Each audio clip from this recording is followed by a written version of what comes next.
Hello students, welcome back to our YouTube channel. Let's start our new video, and the topic of today video is nuclear mass and its determination. Our topic is nuclear mass and its determination. कि nuclear mass होता क्या है actual में और उसको हम determine कैसे कर सकते हैं न्यूक्लियर मास को। ठीक है, देखो न्यूक्लियर मास का मतलब है कि आपका जो है केवल किसका मास, सिर्फ और सिर्फ मास, या बोल सकते हो एटॉमिक वेट, मास बोल सकते हैं या फिर वेट बोल सकते हैं, किसका, ऑफ द न्यूक्लियस, केवल न्यूक्लियस का। ठीक है, देखो जनरली हम जो एटॉमिक वेट पढ़ते हैं या एटॉमिक नंबर जिनको हम एटॉमिक वेट बोलते हैं, ठीक है, वो क्या होता है, वो एक्चुअल में या मास जो हमें दिया होता है वो आपका न्यूक्लियस के साथ साथ इलेक्ट्रॉन का मास, मतलब वो तो होल एटम का मास होता है। जैसे हमने लिखा 2He4 है ना, ये है मान लो ये एटॉमिक नंबर और ये मास नंबर, तो ये जो मास नंबर है ये वोल न्यूक्लियस का नहीं है, ये वोल एटम का मास है। ठीक है, एटॉमिक मास है ये, जिसके अंदर क्या आ गए आपके electrons, Z electrons, orbital electrons भी इन्वॉल्व होते हैं। हमें तो सिर्फ क्या मेजर करना है एक्चुअल में, हमें तो सिर्फ न्यूक्लियर मास मेजर करना है। ठीक है, जबकि जो हमारे पास एटॉमिक वेट होता है या एटॉमिक मास होता है वो क्या होता है, वो मास होता है आपका वोल एटम का। वोल एटम का मास मतलब न्यूक्लियस का मास भी, साथ में जो इलेक्ट्रॉन्स, ऑर्बिटल इलेक्ट्रॉन्स होते हैं वो भी।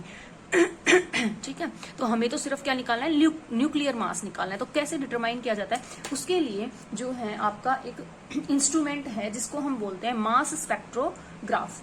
जो मेन जो इंस्ट्रूमेंट जो यूज किया जाता है किसके लिए, आपका न्यूक्लियर मास को डिटरमाइन करने के लिए, वो होते हैं क्या, मास स्पेक्ट्रोग्राफ। तो जो आपका जो सिलेबस में जो मास स्पेक्ट्रोग्राफ है वो है Bainbridge mass spectrograph, Ben ठीक है, बेन ब्रिज मास स्पेक्ट्रोग्राफ। ठीक है, इसकी हेल्प से हम क्या मेजर करेंगे, इसकी हेल्प से हम मास मेजर करेंगे। कौन सा mass, that is nuclear mass measure करेंगे। ठीक है, ये एक इंस्ट्रूमेंट है बेन ब्रिज मास स्पेक्ट्रोग्राफ, जिसकी हेल्प से हम क्या मेजर करेंगे, न्यूक्लियर मास जो है मेजर करेंगे। ठीक है, अब बात आती है किस प्रिंसिपल पे ये काम करता है। ठीक है, कौन से प्रिंसिपल पे आपका ये काम करता है। तो अगर प्रिंसिपल की बात करें, सिद्धांत की बात करें, तो ये mainly variation of separation, mass separation पे काम करता है। ठीक है, किस पे, सेपरेशन, मास सेपरेशन पे। मास सेपरेशन मतलब आइसोटॉप्स, डिफरेंट आइसोटॉप्स होते हैं। ठीक है, तो आइसोटॉप सेपरेशन भी बोल सकते हो, या जो बेसिक प्रिंसिपल है वो क्या है इसका, द मास सेपरेशन। मास का सेपरेशन किसके under, under the magnet, under the effect of magnetic field, under the effect of magnetic field. ठीक है, तो मैग्नेटिक फील्ड के इफेक्ट में क्या करेगा, ये मास का सेपरेशन करेगा। मतलब हम न्यूक्लियस का मास डिटरमाइन करेंगे, कोई मेथड है जिसमें मासेस का सेपरेशन होगा, डिफरेंट आइसोटॉप्स का सेपरेशन बोल सकते हो। ठीक है, किसकी प्रेजेंस में, under the effect of external magnetic field. ठीक है, देखो ज्यादा सेंसिटिव इसके लिए सबसे पहले क्या किया जाता है, एक्सटर्नल मैग्नेटिक फील्ड में तो बाद में आएगा वो, उससे पहले आपका क्या किया जाता है, एक वेलोसिटी सिलेक्टर यूज किया जाता है। क्या किया जाता है, एक वेलोसिटी सिलेक्टर।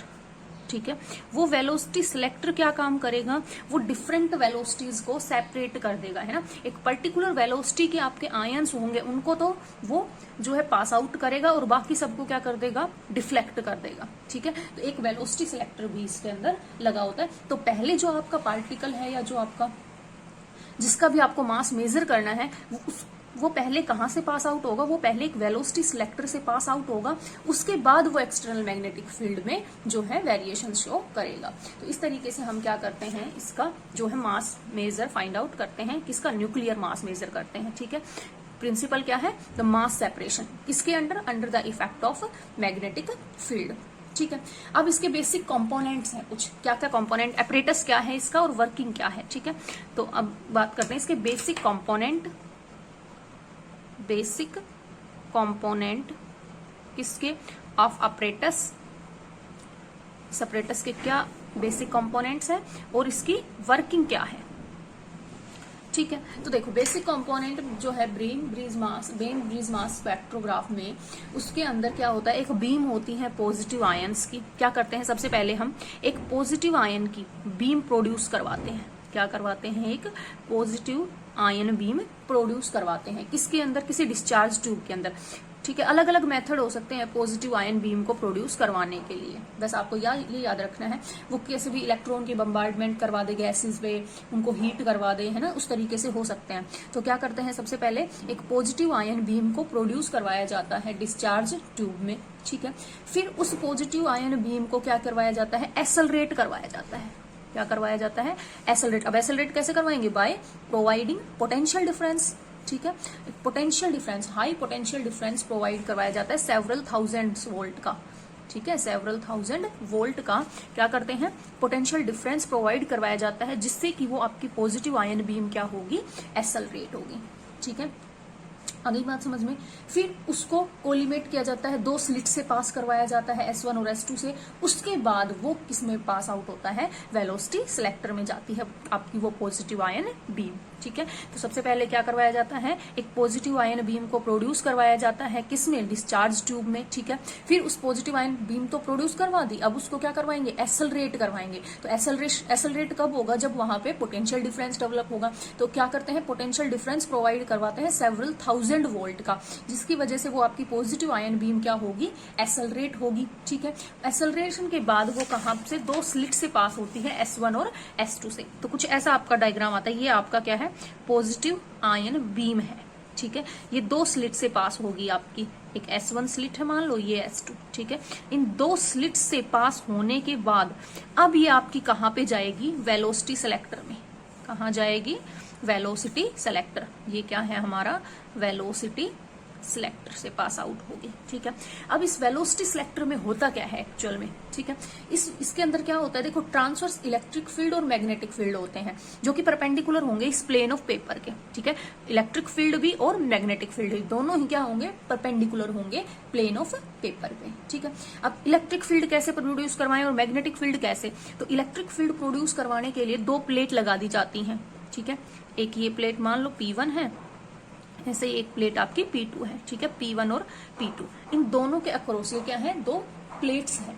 ठीक है, तो इलेक्ट्रिक फील्ड प्रोड्यूस करवाने के लिए क्या किया जाता है, 2 प्लेट होती है P1 और P2, उनके बीच में सुटेबल पोटेंशियल डिफरेंस अप्लाई कर देते हैं। तो क्या होता है, इलेक्ट्रिक फील्ड जनरेट होगा इस डायरेक्शन में, E इलेक्ट्रिक फील्ड। ठीक है, ये पॉजिटिव पोटेंशियल और ये नेगेटिव पोटेंशियल। ठीक है, इलेक्ट्रिक फील्ड जनरेट करवा दिया। अब क्या करवाया जाता है, मैग्नेटिक फील्ड भी प्रोड्यूस, क्योंकि इलेक्ट्रिक और मैग्नेटिक फील्ड दोनों परपेंडिकुलर है। अब मैग्नेटिक फील्ड कैसे प्रोड्यूस करवाया जाता है, एक इलेक्ट्रोमैग्नेट रखा जाता है। ये जो डॉटेड लाइन मैं शो कर रही हूँ सर्कल से, ये आपका इलेक्ट्रोमैग्नेट को शो कर रहा है। ठीक है, तो इलेक्ट्रोमैग्नेट से क्या होता है, आपकी मैग्नेटिक फील्ड जनरेट होता है। ठीक है, अब जो दोनों फील्ड है, ये जो 2 फील्ड प्रोड्यूस हुए, आपका क्या, मैग्नेटिक फील्ड और इलेक्ट्रिक फील्ड। ठीक है, दोनों इस तरीके से बैलेंस होते हैं कि एक दूसरे के फोर्स को क्या कर रहे हो, वो आपके बैलेंस आउट कर रहे हो। मतलब इलेक्ट्रिक फील्ड और मैग्नेटिक फील्ड दोनों वहां पे क्या हो रहे हैं, बैलेंस हो रहे हैं। ठीक है, मतलब डिफ्लेक्शन जो है इलेक्ट्रिक फील्ड से और मैग्नेटिक फील्ड से, दोनों ही क्या है, अपोजिट डायरेक्शन में है।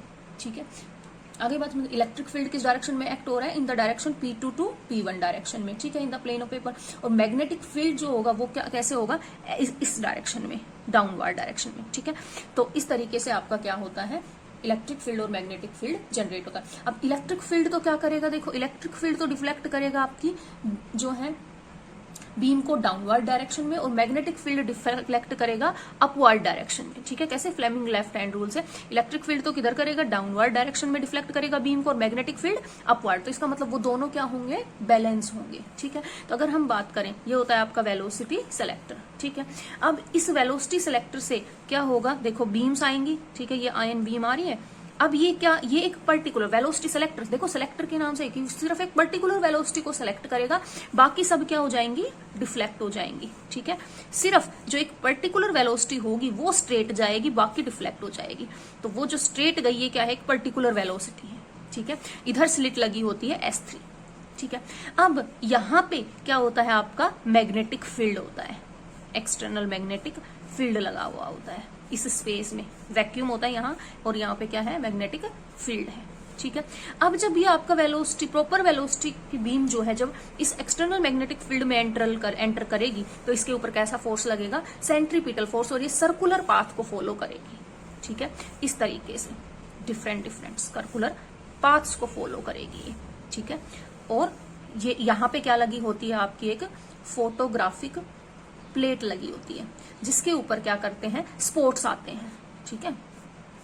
अगली बात समझ में, ये क्या है, देखो क्रॉस का मतलब ये मैग्नेटिक फील्ड की डायरेक्शन इनवर्ड है, अगर आउटवर्ड होता तो डॉट लगाते हैं, ठीक है। इनवर्ड है, क्या है यहाँ पे, क्या एक्ट हो रहा है, मैग्नेटिक फील्ड एक्ट हो रहा है, ठीक है। तो ये आपका apparatus है किसका, ब्रेन ब्रिज मास स्पेक्ट्रोग्राफ, ठीक है।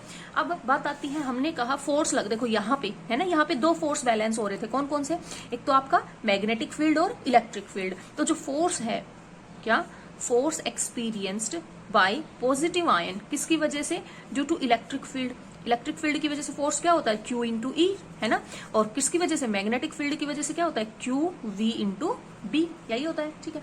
अभी हमने कहा दोनों फोर्स क्या है, two forces balance each other, balance कर रहे हैं, मतलब दोनों इक्वल और अपोजिट है, तो मतलब QE किसके बराबर है, QV B के बराबर है। हमें तो यहाँ से वेलोसिटी निकालनी है, तो वेलोसिटी क्या हो जाएगी, E बाय बी, है ना। तो इसका मतलब एक पर्टिकुलर वेलोसिटी जो है वो तो क्या होगी, आपकी पास होगी, उसके अंदर कोई डेविएशन नहीं होगा, वो बिल्कुल स्ट्रेट आ जाएगी, ठीक है। इसके अलावा जो भी वेलोसिटी के आयन बीम होंगे वो आपकी क्या हो जाएंगी, डिफ्लेक्ट हो जाएंगे, ठीक है। तो इसका मतलब हमने एक पर्टिकुलर वेलोसिटी की क्या कर ली है, बीम को सेलेक्ट कर लिया। इसके अलावा जो थी, जिनकी वेलोसिटी अलग थी, वो तो डेविएट हो गए, एक पर्टिकुलर वेलोसिटी का जो बीम थी वो आपकी स्ट्रेट आ गई, उसमें कोई डेविएशन नहीं हुआ, ठीक है। अब बात आती है, अब ये जो पॉजिटिव आयन बीम जो निकली कहां से, इस स्लिट से, S3 से, वो क्या है, एक पर्टिकुलर उसकी है वेलोसिटी की, ये अब किस में इंट्रोड्यूस हुई, एक यूनिफॉर्म मैग्नेटिक फील्ड में एंटर की, ठीक है, जो मैग्नेटिक फील्ड फ्लक्स डेंसिटी है B'। अब ये क्या करेगी, इसकी वजह जो कि क्या कर रही है, परपेंडिकुलर इनवर्ड एक्ट हो रही है प्लेन ऑफ पेपर में, तो इस फील्ड के अंदर पार्टिकल ट्रेवल करेगा कैसा पाथ, सर्कुलर पाथ, तो इसके ऊपर सेंट्रीपिटल फोर्स, तो इसका मतलब अब जो होगा, अब ये पॉजिटिव आयन बीम किसमें, यूनिफॉर्म एक्सटर्नल मैग्नेटिक फील्ड में एंटर करेगी, यूनिफॉर्म मैग्नेटिक फील्ड में, इस वेलोसिटी वाली। तो अब जो मैग्नेटिक फील्ड है B' Q इंटू V, ये फोर्स लगेगा, ये किस तरीके से बैलेंस होगा, centripetal force, that is mv² by R, ठीक है। यहां से अगर हम Q बाई M निकालें तो क्या हो जाएगा, देखो V से V कैंसिल, तो ये हो गया आपका V upon R into B', यही हुआ, है ना। M क्या है, मास है आयन का, ठीक है, और R क्या है, उसकी रेडियस है। अब यहां से किसकी, V की वैल्यू आगे से पुट कर दो, V की वैल्यू पुट करोगे तो क्या हो जाएगा, क्या आएगा, E upon B' into B into R, यहां पुट करेंगे Q बाई M, यही हुआ, Q बाई एम की वैल्यू हमारे पास ये आ गई। अब देखो एक्चुअल में अगर हम देखें तो E भी कांस्टेंट है, इलेक्ट्रिक B' सिर्फ R, तो मतलब इन एक्चुअल हमारा जो Q बाई एम है, चार्ज टू मास रेशियो, वो किसके डायरेक्टली प्रोपोर्शनल है, 1/r के, क्योंकि बारी सब तो क्या है, कांस्टेंट, ठीक है। अब हमारा क्या बन रहा है यहाँ पे, सेमी सर्कल, तो R क्या होगी, रेडियस, ये, ठीक है, ये क्या है आपकी R है, ठीक है। तो ये डिफरेंट सर्कुलर पाथ बनेंगे, मतलब R की अलग अलग वैल्यू आएगी, उसके कोरेस्पॉन्डिंग चार्ज तो पता है, तो हम क्या, अगर चार्ज पता होगा, R हमें पता चल गया, तो हम क्या निकाल सकते हैं, M का मतलब mass of the ion beams, ठीक है। तो इसका मतलब जो आपकी जो Q बाई M की वैल्यू है वो किसके ऊपर डिपेंड कर रही है, वो डिपेंड कर रही है डिफरेंट वैल्यूज ऑफ R, ठीक है। तो हमें क्या होंगे, अलग अलग ट्रेसेस ऑब्टेन्ड होंगे फोटोग्राफिक फिल्म पे, ठीक है। उनकी जो पोजीशन होगी उन लाइंस की, वो किस पे डिपेंड करेगी, मास ऑफ द आयंस, ठीक है। तो इस तरीके से ये अलग अलग उस पे जाएंगे, मतलब रेडियस अलग अलग है, तो इसका मतलब उनका मास भी क्या होगा, अलग अलग। तो इस तरीके से हम क्या मेजर कर सकते हैं, उनका मास मेजर कर सकते हैं। कैसे मास मेजर करेंगे, by finding the position of lines, जो लाइंस आ रही हैं किस पे, फोटोग्राफिक प्लेट्स पे, उसकी हेल्प से हम किसकी वैल्यू फाइंड आउट कर लेंगे, R की वैल्यू फाइंड आउट कर लेंगे। R की वैल्यू फाइंड आउट कर लेंगे तो उसका मतलब हम किसकी वैल्यू फाइंड आउट कर लेंगे, Q बाई M की। अगर चार्ज पता है तो मास को, पॉजिटिव आयंस का मास क्या कर सकते हैं, हम निकाल सकते हैं। तो डिटर्मिनेशन कैसे किया हमने, डिटर्मिनेशन ऑफ मास, कैसे मास फाइंड आउट किया हमने, मास को कैसे डिटरमाइन किया भाई, बाय फाइंडिंग द, कैसे फाइंड करेंगे, बाय फाइंडिंग, क्या फाइंड आउट कर लेंगे, the position of, the position किसकी, ऑफ लाइंस, किस पे, on the plate, photographic plate. The value of R, किसकी वैल्यू फाइंड आउट कर लेंगे, R की value, R can be found, R की वैल्यू फाइंड आउट कर लेंगे तो उसकी वजह से क्या होगा, hence Q by M, Q by M. अगर आल्सो, अब हमें क्या पता चल जाए, क्यू इज नॉन, अगर हमें क्यू पता हो तो then M can also be find out, be found. तो इस तरीके से हम क्या फाइंड आउट कर सकते हैं, मास फाइंड आउट कर सकते हैं। किसकी हेल्प से, मास ऑफ द न्यूक्लियस, किसकी हेल्प से, आपका बेन ब्रिज मास स्पेक्ट्रोग्राफ की हेल्प से क्या फाइंड आउट कर सकते हैं, न्यूक्लियस का मास। ठीक है।